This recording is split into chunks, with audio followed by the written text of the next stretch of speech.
The Coronation of Mr. Thomas Shap by Lord Dunsany. It was the occupation of Mr. Thomas Shap to persuade customers that the goods were genuine and of an excellent quality, and that as regards the price, their unspoken will was consulted. And in order to carry on this occupation, he went by train very early every morning, some few miles nearer to the city from the suburb in which he slept. This was the use to which he put his life. From the moment when he first perceived, not as one reads a thing in a book, but as truths are revealed to one's instinct, the very beastliness of his occupation and of the house that he slept in, its shape, make, and pretensions, and of even the clothes that he wore, from that moment he withdrew his dreams from it, his fancies, his ambitions, everything, in fact, except that ponderable Mr. Shap that dressed in a frock-coat, bought tickets, and handled money, and could in turn be handled by the statistician. The priest's share in Mr. Shap, the share of the poet, never caught the early train to the city at all. He used to take little flights of fancy at first, dwelt all day, in his dreamy way, on fields and rivers, lying in the sunlight where it strikes the world more brilliantly further south, and then he began to imagine butterflies there. After that, silken people and the temples they built to their gods. They noticed that he was silent, and even absent at times, but they found no fault with his behavior with customers, to whom he remained as plausible as of old.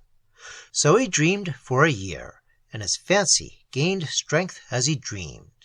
He still read halfpenny papers in the train, still discussed the passing day's ephemeral topic, still voted at elections, though he no longer did these things with the whole Shap. His soul was no longer in them. He had had a pleasant year. His imagination was all new to him still, and it had often discovered beautiful things away where it went, southeast, at the edge of the twilight.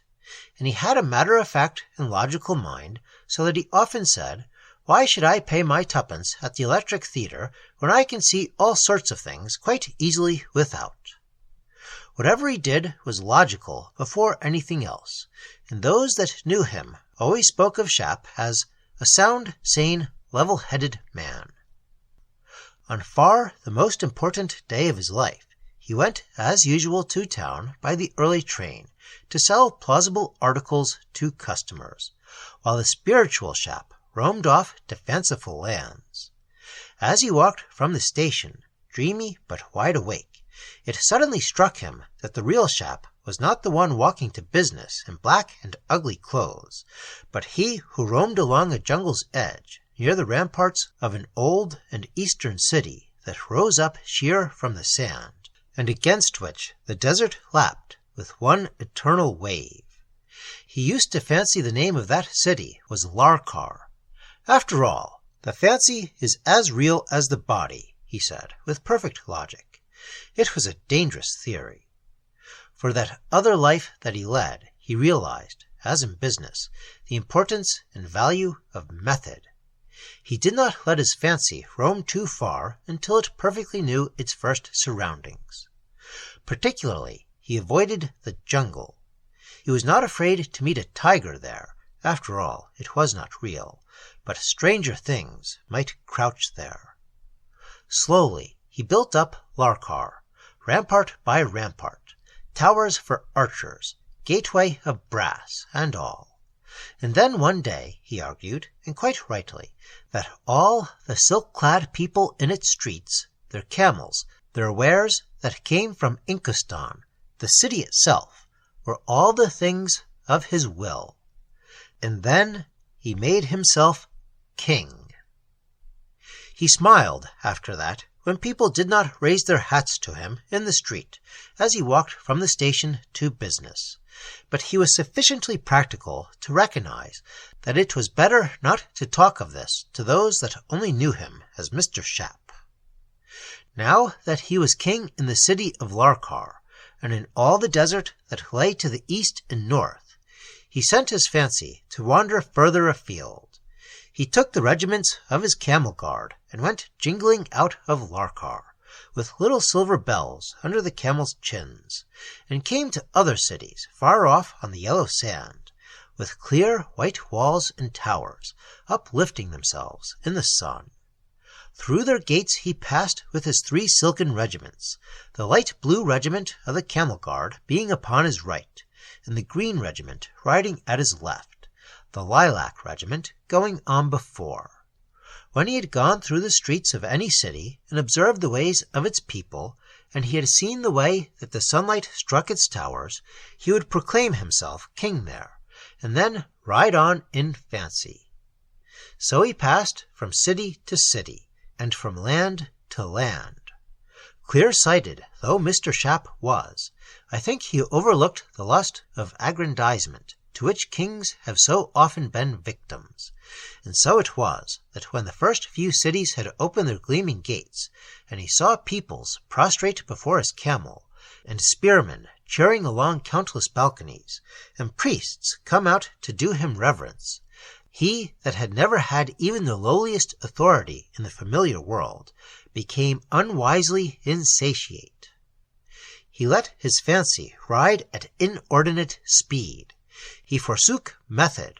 Scarce was he king of a land, but he yearned to extend his borders. So he journeyed deeper and deeper into the wholly unknown. The concentration that he gave to this inordinate progress through countries of which history is ignorant, and cities so fantastic in their bulwarks that, though their inhabitants were human, yet the foe that they feared seemed something less or more. The amazement with which he beheld gates and towers unknown even to art, and furtive people thronging intricate ways to acclaim him as their sovereign, all these things began to affect his capacity for business. He knew as well as any that his fancy could not rule these beautiful lands unless that other Shap, however unimportant, were well sheltered and fed. And shelter and food meant money, and money business. His was more like the mistake of some gambler with cunning schemes who overlooks human greed. One day his fancy, riding in the morning, came to a city gorgeous as the sunrise, in whose opalescent walls were gates of gold, so huge that a river poured between the bars, floating in, when the gates were opened, large galleons under sail. Thence there came dancing out a company with instruments, and made a melody all round the wall. That morning Mr. Shap, the bodily Shap in London, forgot the train to town. Until a year ago he had never imagined at all. It is not to be wondered at all that all these things now newly seen by his fancy should play tricks at first with the memory of even so sane a man. He gave up reading the papers altogether. He lost all interest in politics. He cared less and less for things that were going on around him. This unfortunate missing of the morning train even occurred again, and the firm spoke to him severely about it. But he had his consolation. Were not Arathrion and Argon Zereth and all the level coasts of Ura his? And even as the firm found fault with him, his fancy watched the yaks on weary journeys, slow specks against the snowfields, bringing tribute, and saw the green eyes of the mountain men who had looked at him strangely in the city of Nith when he entered it by the desert door. Yet his logic did not forsake him. He knew well that his strange subjects did not exist, but he was prouder of having created them with his brain than merely of ruling them only. Thus, in his pride, he felt himself something more great than a king. He did not dare to think what. He went into the temple of the city of Zora, and stood some time there alone. All the priests kneeled to him when he came away. He cared less and less for the things we care about, for the affairs of Shap, a businessman in London. He began to despise the man with a royal contempt. One day, when he sat in Sola, the city of the Thules, throned on one amethyst, he decided, and it was proclaimed on the moment by silver trumpets all along the land, that he would be crowned as king over all the lands of wonder. By that old temple where the Thules were worshipped, year in, year out, for over 1,000 years, they pitched pavilions in the open air.